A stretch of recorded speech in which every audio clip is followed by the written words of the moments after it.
मी गेल्या 2 दिवसामध्ये जिल्ह्यामध्ये बऱ्याच ठिकाणी फिरलो, नांदेड शहरामध्ये फिरलो, ग्रामीण भागातही जाऊन आलो आणि अतिवृष्टीमुळे आणि या सगळ्या नुकसान फार मोठ्या प्रमाणावर झालेलं आहे।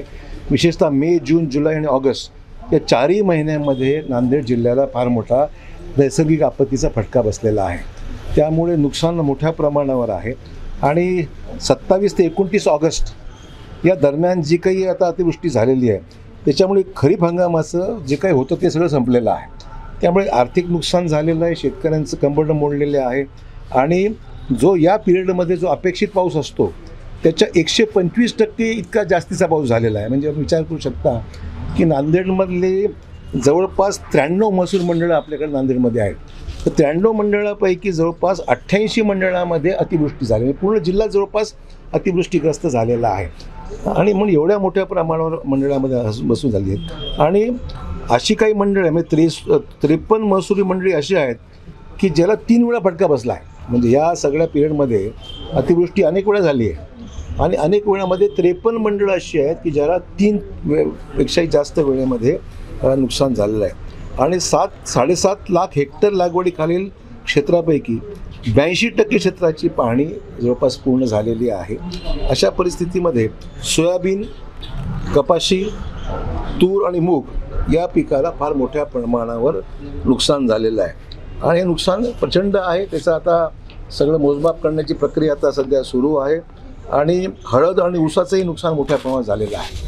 त्यामुळे हे सगळे विषय जे आहेत मुद्दाम सांगतो, आकडेवारी मी सगळी प्राप्त करून घेतलेली आहे आणि माझ्या माहितीप्रमाणे नुकसानाचं जे प्रमाण किंवा तीव्रता जर पाहिली तर NDRFच्या निकषाप्रमाणे बहुतांश आपलं हे सगळं बसण्यासारखं आहे। म्हणजे शासनाचे निकष जे आहेत किंवा केंद्र शासनाची जी काही गाईडलाईन्स आहेत त्या गाईडलाईन्सप्रमाणे NDRFच्या निकषामध्ये हे आपली केस 100% बसण्यासारखी आहे असं माझं मत आहे। तर मी पालकमंत्रींना आम्ही सगळी चर्चाही झालेली आहे, शेतकऱ्यांना जास्तीत जास्त फायदा व्हावा असाही आमचा प्रयत्न राहणार आहे आणि त्यामुळे मला खात्री आहे की याचा आता आढावा म्हणजे माझं जे ऑब्झर्वेशन मी त्यांना सांगितलं आहे, आढावा पालकमंत्र्यांनी घेतलेला आहे, ही सगळी जी माहिती आहे ती संकलित करून शासनाकडे जावं लागेल कारण ह्याला पैशाची गरज पडणार आहे। रस्ते क्षतिग्रस्त झालेले आहेत, पूल पडलेले आहेत, रस्ते खचलेले आहेत बऱ्याच ठिकाणी, त्यामुळे ते करावं लागणार। अतिक्रमणं बऱ्याच ठिकाणी शहरात ते काढावं लागतील, ते काढल्याशिवाय पाण्याचा निचरा होणार नाही। त्यामुळे या सगळ्या गोष्टीचा विचार जर केला याकरता बरेचसं ॲक्शन घ्यावं लागेल आणि पैशाची तरतूद शासनाला करावं लागणार आहे। मराठा आरक्षणासाठी मुंबईमध्ये आंदोलनात 3रा दिवस आहे। नाही, असं आहे की हा विषय लवकरात लवकर संपला पाहिजे, त्याच्यामध्ये तोडगा निघाला पाहिजे, हीच भूमिका मी त्या समितीचा अध्यक्ष असताना होती आणि आजही माहितीच भूमिका आहे।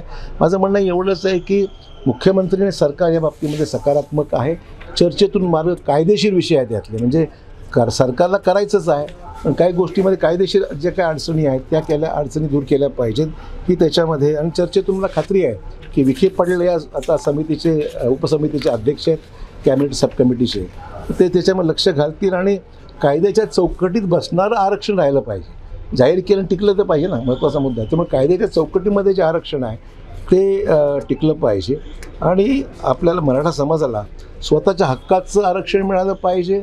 समाज मोठा आहे परंतु इतरांच्या आरक्षणात धक्का न लावता हे आरक्षण कसं देता येईल हा त्यातला महत्त्वाचा मुद्दा आहे आणि मला खात्री आहे की ज्या अर्थी SCBCचं आरक्षण अद्यापही कुठेही त्याला धक्का लागलेला नाही, शासनाने घेतलेला निर्णय हा हायकोर्टाने सुद्धा त्याला आक्षेप घेतलेला नाही किंवा सुप्रीम कोर्टाने सुद्धा स्थगिती कुठली दिलेली नाही आहे। तर मला खात्री आहे की या सगळ्या पार्श्वभूमीवर मराठा आरक्षण मिळण्याकरता जी काही कायदेशीर प्रक्रिया आहे ती प्रक्रिया पूर्ण करून उर्वरित जे विषय आहेत ते विषय दूर करणे आणि इतरांना आरक्षणात धक्का न लावता देता आलं तर फारच चांगलं, म्हणजे पुढे सामाजिक संघर्ष होणार नाही हा त्यातला महत्त्वाचा भाग आहे। सुप्रिया सुळे भेटण्यासाठी गेले होते, मराठा आंदोलकांनी त्याला घेराव घातला आणि गाडीवर पाण्याचं बॉटल फेकलं, त्यामुळे मला वाटतं असं करणं उचित नाही। कोणी लोकप्रतिनिधी जर गेला तर त्याला चर्चेला संधी दिली पाहिजे, बोलायला वेळ दिला पाहिजे आणि सगळ्यांची भूमिका तीच आहे मार्ग काढण्याकरता। त्यामुळे मला काय नेमकं घडलं मला माहीत नाही आहे, पण हे जर घडलं असेल तर मला वाटतं बरोबर नाही। आंदोलनाला तुमचा पाठिंबा आहे का? पण माझी भूमिका पहिल्यांदा घेतली ना, मी सांगितलं ना, इतरांच्या आरक्षणाला धक्का न लावता जर मार्ग निघाला तर कोणाला नको आहे आणि मी तर समर्थनच जाहीर मागे बोललो। माझी भाषणं जी आहेत सभागृहातली ती YouTubeवर आजही पाहायला मिळतात, त्यामुळे आमची भूमिका जी आहे ती कायम आहे।